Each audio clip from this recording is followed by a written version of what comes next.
Assalamualaikum warahmatullahi wabarakatuh.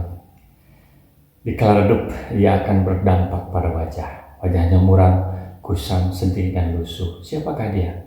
Dia adalah matahari. Matahari yang berada dalam diri manusia. Matahari diri. Seperti halnya matahari alam semesta yang tidak tertutup awan. Ia selalu menyinari alam semesta tanpa lelah, selalu bersinar, selalu memberi, selalu disiplin atas perintah Tuhannya, selalu bertasbih. Demikian pula matahari diri. Matahari diri yang tidak ditutupi awan gelap. Ia bersinar, menyinari dirinya, lingkungannya, bahkan alam semesta. Ia akan selalu memberi tanpa lelah, berguna untuk orang lain, taat dan disiplin pada Tuhannya. Setiap hari ia akan menyinari dengan semangat membara, seperti membaranya lidah api matahari semesta. Matahari diri yang tidak tertutup awan akan mudah mengantarkan sinar dirinya hingga dirinya melejit setinggi bintang di langit. Ia akan mudah berprestasi.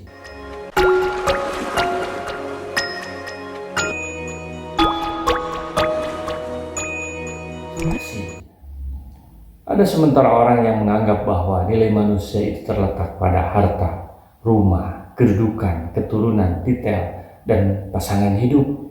Di antara mereka bahkan ada yang melakukan kecurangan untuk mendapatkan itu semua. Korupsi, kolusi, nepotisme, berbohong, meninggalkan salat, dan jauh dengan Tuhannya. Mereka mungkin belum membaca ayat-ayat dalam surat ini, atau mungkin malah tidak begitu peduli dengan firman Allah ini. Dalam ayat-ayat berikut, Allah menjelaskan bahwa nilai manusia terletak pada jiwanya.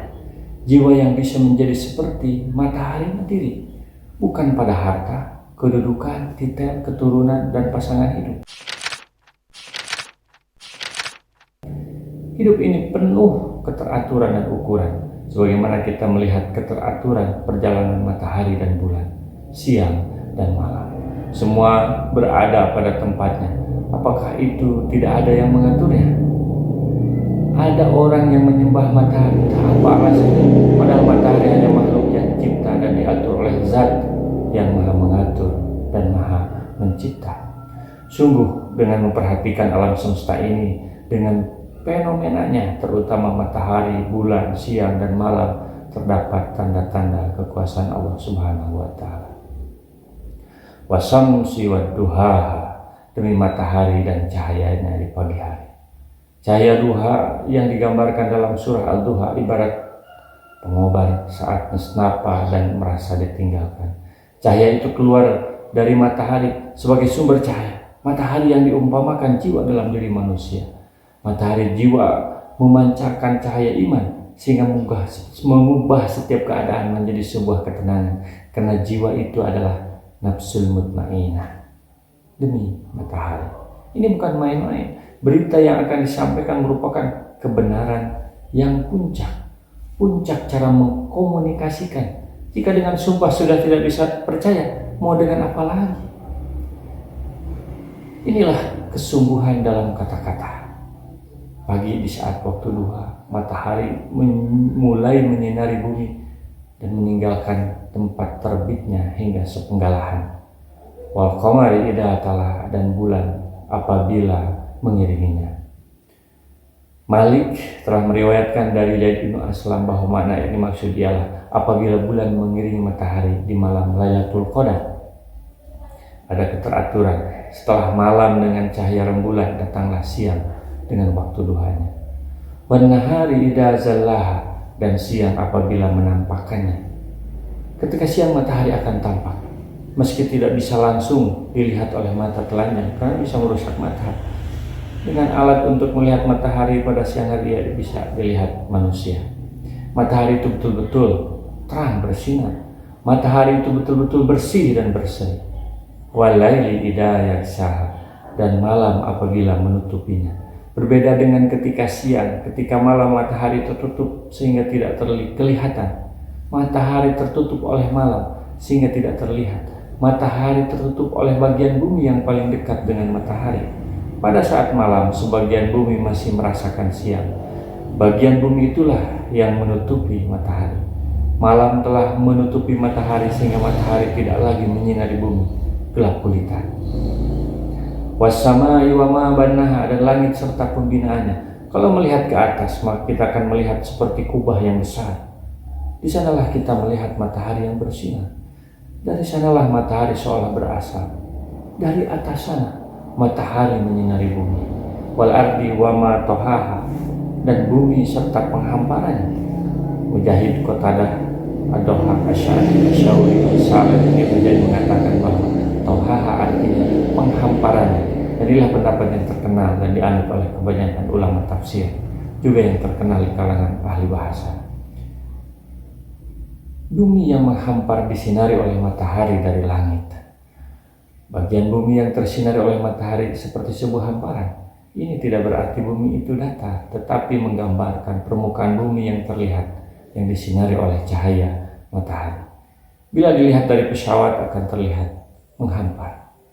Wa nafsi wa ma sawwah, dan jiwa serta penyempurnaannya atau penyempurna penciptaannya.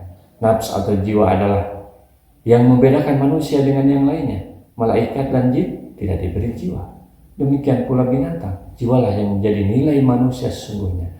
Ketika iblis dari golongan jin itu menolak perintah Allah untuk menghormati Adam, ia beralasan karena Adam manusia tercipta dari tanah, sedangkan iblis dari api. Iblis melihat bahwa api lebih mulia dari tanah. Ia tidak tahu kalau Adam diberi nafs atau jiwa.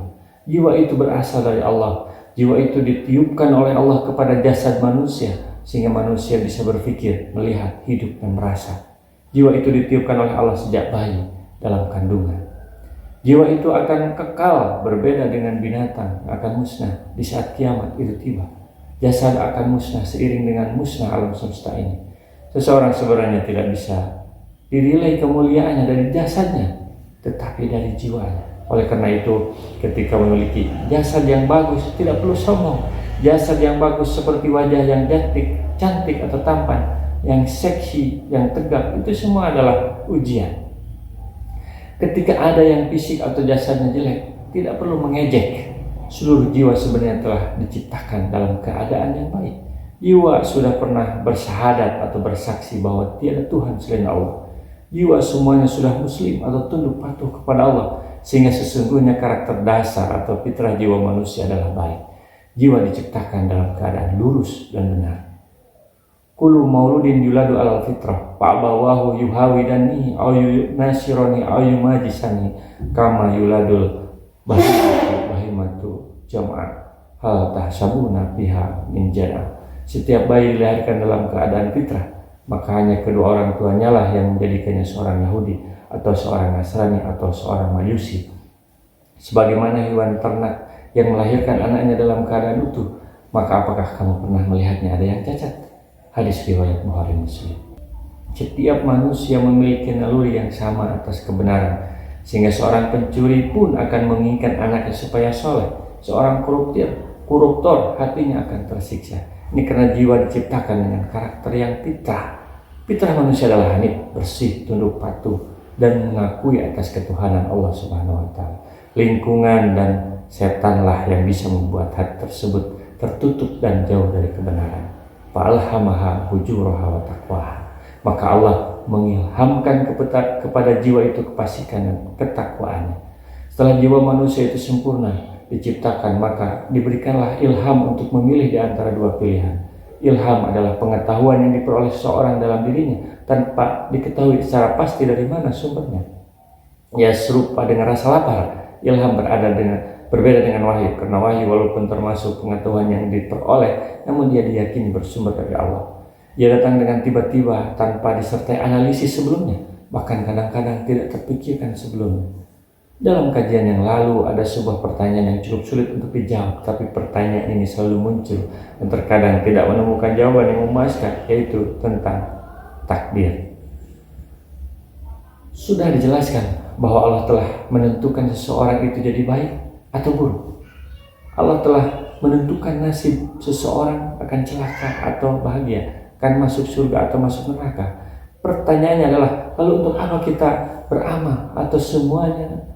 Kalau semuanya sudah ditentukan, mari kita tanyakan ini kepada Nabi kita Rasulullah SAW. Seorang pria datang kepada Rasulullah dan berkata, "Wahai Rasulullah, Apakah yang dikerjakan manusia dengan sungguh-sungguh merupakan sesuatu yang telah ditetapkan pada mereka dan telah berlaku bagi mereka? Suatu ketetapan atau takdir yang telah mendahului perbuatan mereka? Ataukah mereka bekerja dengan segala kesungguhan berdasarkan apa yang telah didatangkan Nabi mereka? Beliau berkata, bal syai'un qad qudi alaihim. Tidak, bahkan mereka kerjakan dengan sungguh-sungguh itu adalah sesuatu yang telah ditakdirkan bagi mereka. Semua pekerjaan itu sudah ditetapkan. Lelaki itu bertanya lagi, lalu apakah gunanya kita beramal? Rasulullah menjawab, sungguh Allah telah menyediakan satu di antara dua tempat bagi makhluknya itu. Dan hal yang membenarkan ini dalam kitabullah adalah firman yang mengatakan, fa'alhamaha ujuraha wa taqwaha wa nafsi wa ma sawaha. Hadis riwayat Ahmad dan Muslim. Ya, Allah telah menentukan nasib seseorang, tetapi manusia tidak tahu nasib dirinya. Yang manusia ketahui adalah dua jalan di depan mata, jalan kebaikan dan jalan keburukan. Allah sudah mengilhamkan ke dalam jiwa manusia, dan manusia diberikan kebebasan untuk memilih jalan jahat atau jalan takwa. Kita lanjutkan ayat berikutnya pada episode selanjutnya. Mudah-mudahan bermanfaat. Assalamualaikum warahmatullahi wabarakatuh. Rasulullah SAW bersabda, baligu anni walau ayatan, sampaikan dariku meskipun satu ayat. Mari kita sebarkan jalan kebahagiaan dengan like, share, dan subscribe channel ini.